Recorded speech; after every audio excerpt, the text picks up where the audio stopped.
Hi, everyone. My name is Mrs. Grosfun. I work here at Logansport High School, and Mrs. Scott told me about your assignment for constructing the rhetorical situation bulletin board, or sometimes known as Crazy Wall. So I'm going to help you out with that. If you have any questions, please have her get a hold of me, and I'll try to help you. So eventually you're going to see a document that has these instructions, and then you'll see that these images are involved. And I was not able to copy paste these. When I opened this in the Google Doc, it wouldn't let me do it. And so I just had to find these pictures off the web.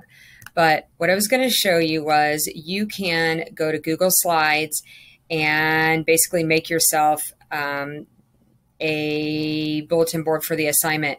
So what I did originally was I went to File, and down on Page Setup, it was originally 16.9. I'm going to go over here and show you that. It was originally like this, but I wanted it to be a little bigger, so I went to Custom and I changed it to 25 by 10 so that I had a little more room on my bulletin board. And here's an example. Usually detectives sometimes do this to try to connect things. Sometimes people do this to try to follow crime and figure things out. Here's another example. So we can see we need to get ourselves some pictures, some string, and then even some tacks. So I just did a quick example with all those pictures.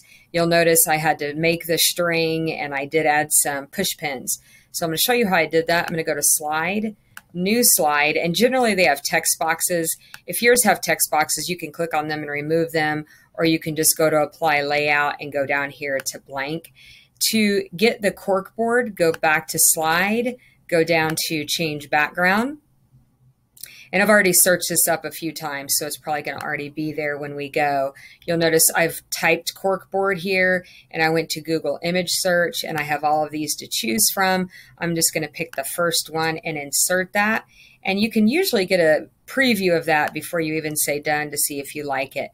Now, to get a Post-it note of any kind, go ahead to that text box and then draw your or drag your text box. And I like to go to the fill color up here and to get myself a yellow. And now I can type on it. Maybe I don't want this font. You can grab different fonts. I'm going to go ahead. I'm just going to pick this one, and I am going to change the size. So I can now call this Post-it note. You can call it whatever you want. And next I'm going to need some pictures. So I am going to click on this one, and I'm going to copy it. I'm going to go here. I'm not sure how Mrs. Scott wants you to copy and paste it, but for now I'm just going to grab a couple of mine from here. I'm going to grab this one, and I'm just double clicking on that, copying it, going to my new slide, clicking, double clicking, pasting. So now I have two things I can connect. So we want to get that string. I went up here to line, and you have different line choices. I'm going to go ahead with the straight line, and I do have my Chromebook stylus. So I'm actually going to draw, and you won't even hardly be able to see it, but then it's selected, and now I can start to change things. So I'm going to make that red string, and I'm going to change the weight of that to an 8 point. So now you can see I've got a really nice long piece of string. You won't have to do that 400 times. Go ahead and click on that so it's selected. Now I see this blue box. I'm going to do my two fingers on the trackpad so I can get copy, and I'm just clicking elsewhere, and now I'm clicking paste. And I'm going to do that a couple of times so I can get a couple of pieces of string, and I can move these, and they're fine to even be off the slide. So I'm going to drag them up there. So now when I need string, it is going to be ready. And you can change the size of the string if needed.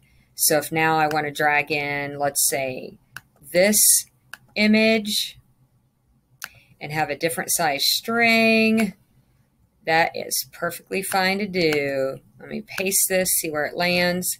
I'll drag it up just a little bit. We'll see how we're doing. Okay. Now, if you want some push pins, go to Insert Image, click Search on Web, And I've already done this once. I typed in pushpin PNG. That should remove that white background that we often see in our images. I don't know what just happened there. So I'm going to go ahead and I'm just going to grab this one and I'm going to say insert. And I'm waiting just a second. I accidentally grabbed two. I don't like this one so much.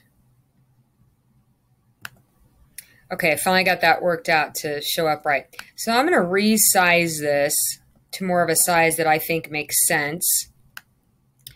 And then I'm going to go ahead while I'm thinking about it, and I'm going to copy, click elsewhere, 2 fingers on the trackpad, single click paste, and I'm going to do this about 5 times.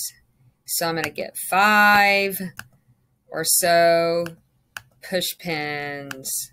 One more time. Okay, so now I can move them where I want.